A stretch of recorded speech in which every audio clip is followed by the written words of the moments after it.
Dallas Mavericks are cooking something up that you're not ready for. Ever since acquiring Luka Doncic, the Mavs have been a perennial playoff team. But although they were able to make it to the playoffs basically each and every season, they weren't necessarily able to do all that much with it. And after missing the playoffs last year for the first time in a while, people don't necessarily expect the Mavs to be all that great going into this next season. But in my opinion, based upon a couple factors, I actually think the Mavs could be significantly better than people expect. But quickly, before we get the video started, for those of you who may not know, I'm Juicy Sports. I make opinionated NBA content, and if you guys enjoy videos similar to this, hit that subscribe button, that like button, and that post notification bell. I also want to quickly mention that I recently started up an MMA channel, and if you guys are interested in that, the link will be in the description. But anyways, let's get into it.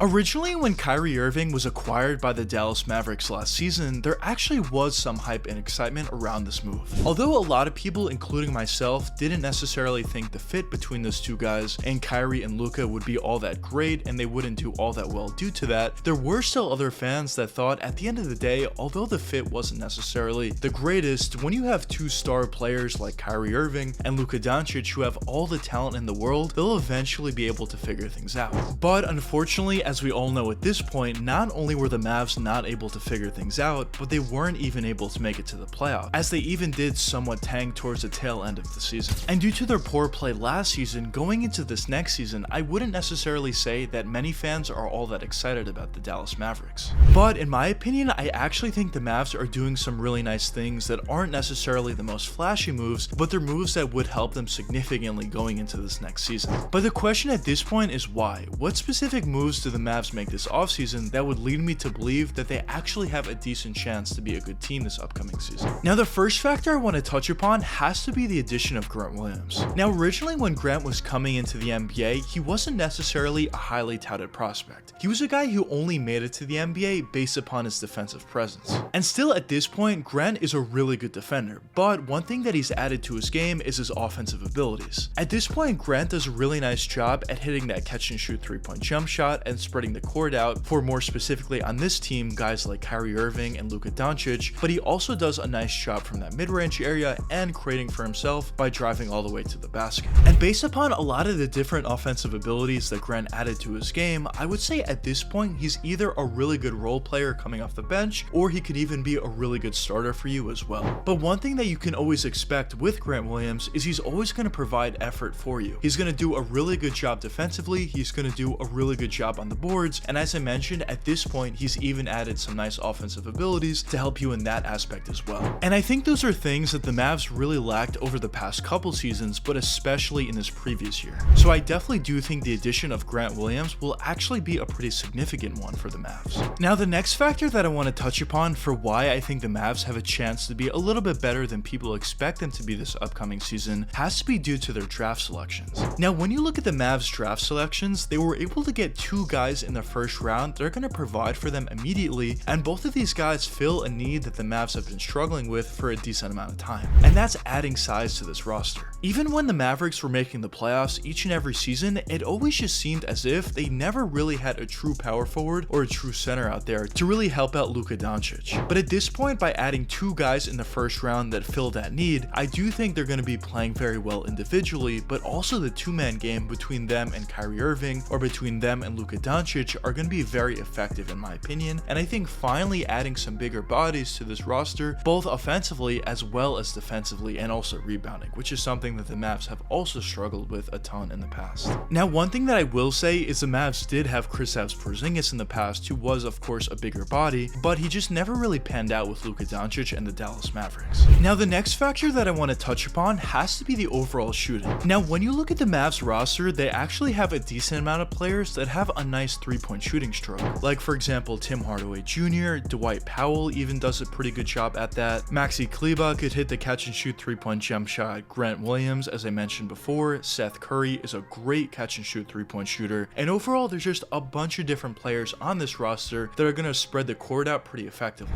And of course, adding as many 3-point shooters as you possibly can to an organization is going to be very beneficial to any team, but more specifically, when you look at this Mavs roster, I think it's actually that much more important. Because when you look at Dallas's main two players in Kyrie Irving and Luka Doncic, they both do most of their work in the isolation game. And when you have a bunch of different guys that do a nice job at spreading the court out pretty effectively, then it not only makes life easier for both Luka and Kyrie, because they're probably not going to get doubled or triple teamed as much when there's a ton of capable shooters around them, but even in the occasion where the opposing team decides to send double or triple teams at one of those main two guys, then there's going to be a bunch of players wide open for 3-point jump shots, and when you have a lot of these guys that do a really nice job at that, they're going to hit a decently high percentage of those wide open looks. And of course, in turn, that just makes everybody better. Now, the next factor that I want to touch upon has to be the dynamic between their main two guys. Now, originally when the Mavs were able to acquire Kyrie Irving, a lot of people, including myself, I actually made a video about this at the time, didn't necessarily like the move because we didn't necessarily think that Kyrie Irving and Luka Doncic would be able to play well together.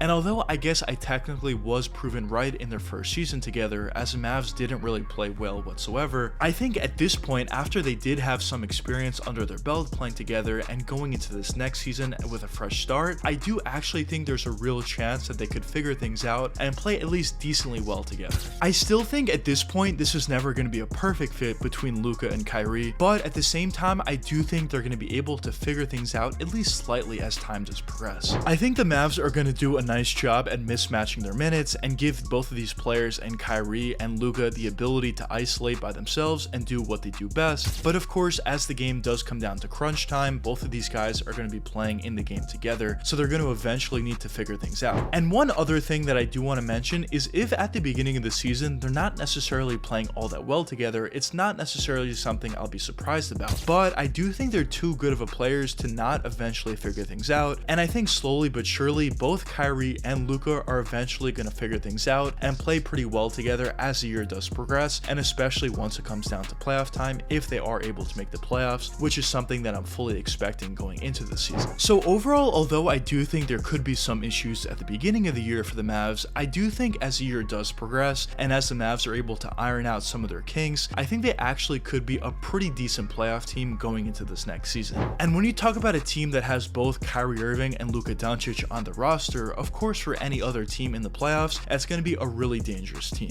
But I guess only time will tell what ends up happening with this year's Dallas Mavericks alongside with their future. But one thing that I will say is I am extremely excited to see what does end up happening for the Mavs. But anyways, let me know what you guys think in the comments. Do you think this year's Dallas Mavericks team could be a little bit better than people expect and both Luka Doncic and Kyrie could figure things out, or do you not think so? But anyways, I hope you guys enjoyed the video, and if you did enjoy, check one of these two videos popping up now, and until the next time, peace out guys.